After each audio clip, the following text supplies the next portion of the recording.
మళ్ళీ కూడా పోతూ ఉన్నారు. దాన్ని ఎవరు తప్పు పట్టడం లేదు. ఎందుకంటే మన రాష్ట్ర అవసరాలు ఆ రకంగా ఉన్నాయి. ఇవాళ జీతాలు ఇవ్వాలంటే అప్పులు చేయాలి, పెన్షన్ ఇవ్వాలంటే అప్పు చేయాలి, చిన్న చిన్న కార్యక్రమాలకు ఏమైనా నిధులు విడుదల చేయాలంటే కూడా అప్పు చేసేటప్పుడు రాష్ట్రం ఒక అడుగు కూడా ముందుకు పడే పరిస్థితి.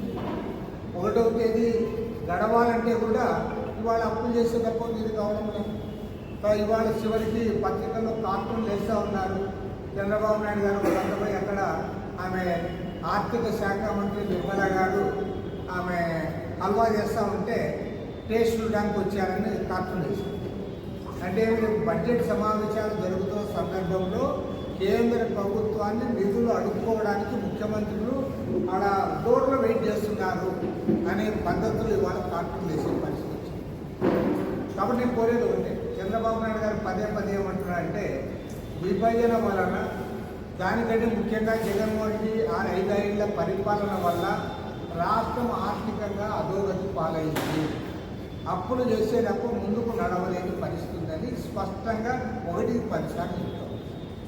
మేమేమంటున్నామంటే ఈ సమస్య పరిష్కారం కావాలంటే మీరు పదే పదే ఢిల్లీకి వెళ్ళి వాళ్ళకి నిధులు అడుగుకొని అర్జీలు ఇచ్చి మీరు ఎంత చేసినా కూడా అతుకుల కొంత మాదిరి ఉంటుంది తప్ప రాష్ట్రానికి న్యాయం జరగదు. ఈ రాష్ట్రానికి న్యాయం జరగాలి, మీరు చిత్తశుద్ధితో మీరు ప్రయత్నం చేయాలని మేము కోరుతా ఉన్నాం. దానికి అందరూ కూడా అండగా ఉంటాం. కాబట్టి ఇవాళ రాష్ట్రం ఈ ఆర్థిక అధోగతి నుంచి బయటపడాలంటే, ఈ రాష్ట్రం అభివృద్ధి పథంలో ముందుకు సాగాలంటే ఖచ్చితంగా మేము స్పష్టంగా ప్రభుత్వాన్ని కోరుతా ఉన్నాం, ముఖ్యమంత్రి గారికి విజ్ఞప్తి చేస్తూ ఉన్నాం. మీనమేషాలు పెట్టకుండా రాష్ట్రానికి ప్రత్యేక హోదా కోసము కేంద్ర ప్రభుత్వం పైన ఒత్తిడి పెంచాలని కోరుతాం. ఎందుకంటే ఇవాళ బీహార్ రాష్ట్ర ముఖ్యమంత్రి నితీష్ కుమార్ గారు మాట్లాడుతూ ఉన్నారు, ఆ రాష్ట్రానికి ప్రత్యేక హోదా కావాలి, ప్రత్యేక హోదా వస్తే తప్ప రాష్ట్రం అభివృద్ధి కాదు. ఇవాళ రాష్ట్రం అధోగతి పాలైంది, ఆర్థికంగా దివాళా తీసిందని చెప్పి అందరూ కూడా అంగీకరిస్తూ ఉన్నారు. కేంద్ర ప్రభుత్వం కూడా అంగీకరిస్తూ ఉంది. మన రాష్ట్ర బీజేపీ నాయకులు కూడా అదే మాట చెప్తా ఉన్నారు. కాబట్టి ఈ తరుణంలో ఈ అవకాశాన్ని జారవించుకోకుండా రాష్ట్రానికి ప్రత్యేక హోదా కొరకు, విభజన హామీల అమలు కొరకు ముఖ్యమంత్రి గారు దాన్ని ముందుకు తీసుకురావాలి. ఎందుకంటే పదే పదే వాళ్ళ దగ్గర వాళ్ళ చుట్టూ తిరిగినంత మాత్రాన వాళ్ళు పోయినప్పుడు 5,000 కోట్లు 10,000 కోట్లు వాళ్ళు ఇవ్వచ్చు తప్ప దానితో మన సమస్య పరిష్కారం కాదు.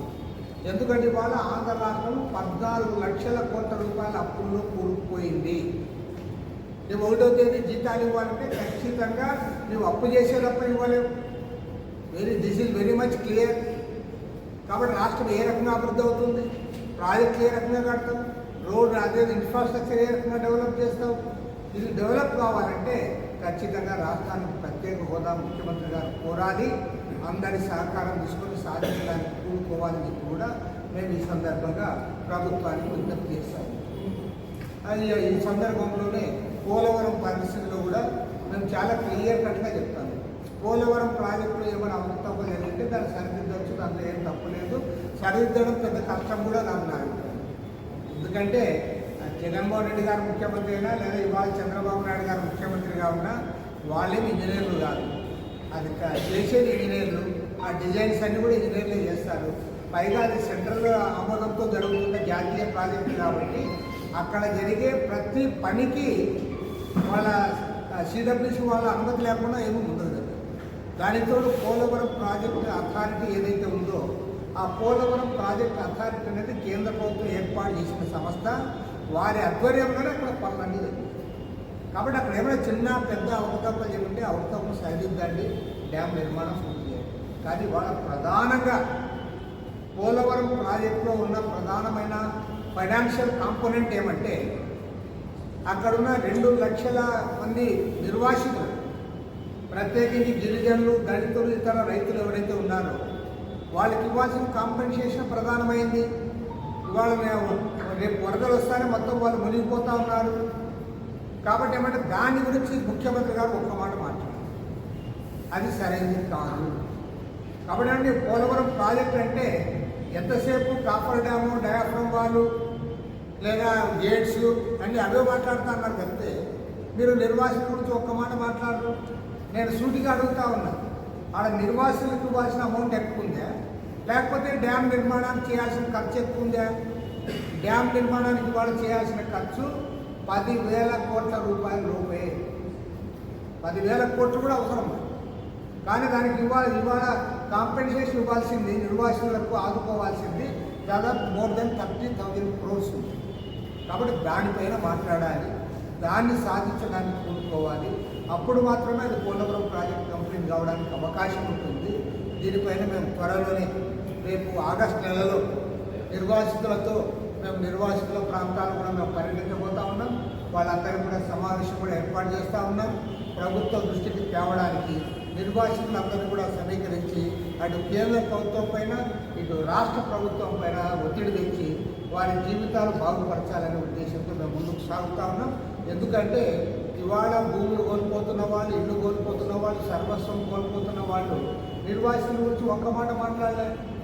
మన ముఖ్యమంత్రి గారు అక్కడ పోయారు, వాళ్ళతో మాట్లాడలే, లేదా వాళ్ళ గురించి మీడియాలో కూడా మాట్లాడలే. కాబట్టి అంటే ఎంతసేపు మీరు ఆర్టిఫిషియల్గా టెక్నికల్గా మాట్లాడుతూ ఉన్నారు తప్ప మనుషుల గురించి, మన మానవ కుటుంబాల గురించి మీరు మాట్లాడలేదు. వారి గురించి మాట్లాడాలి.